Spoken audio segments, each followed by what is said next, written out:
नमस्कार. 100 कोटीला कसा चुना लावावा हे शिकायचं असेल तर महाराष्ट्र शासनाकडून शिकावं. बघा, चर्चेचा विषय मीरा भाईंदर येथील मेट्रो लाईन 9च्या अंतर्गत जो पूल बांधण्यात आला, तो पूल 850 मीटरचा होता. आणि पूल चर्चेत येण्याचं कारण असं की ज्यावेळेस पूल स्टार्टिंग होतो त्यावेळेस त्या पुलाच्या 4 लेन असत्या, पण काय अंतरावर गेल्याच्या नंतर त्या पुलाच्या 2 लेन होऊन जातात.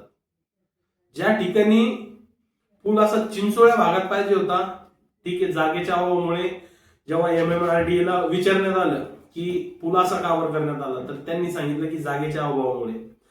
चिंचोळ्या प्रकारचा करायचा म्हणजे पुलाचं स्ट्रक्चर तुम्ही फोटोमध्ये बघू शकताय कसं आहे. तर मृत्यूला आमंत्रण देण्याचं काम MMRDA ने केले आणि तिथले JS कुमार इन्फ्रास्ट्रक्चरचे त्यांनी हा प्रोजेक्ट घेतला होता. ते या प्रोजेक्टचे कॉन्ट्रॅक्टर आहेत आणि याची डिझाईन जी आहे तर MMRDA ने तयार केलेली आहे.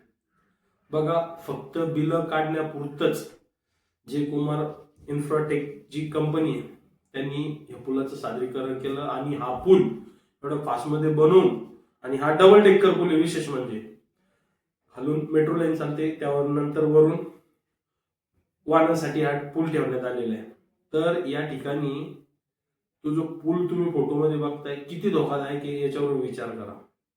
आणि यासाठी तब्बल सामान्य जनतेच्या करामधून जमा झालेला 100 कोटी रुपयाचा निधी हा या सरकारने यावर खर्च केलाय, प्रशासनाने. तर तुम्ही विचार करू शकताय की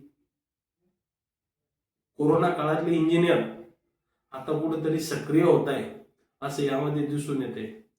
ही बाब हसण्याची नाहीये, पण सामान्य जनतेचे 100 कोटी हे पाण्यात गेलेले, एवढं लक्षात ठेवा. धन्यवाद.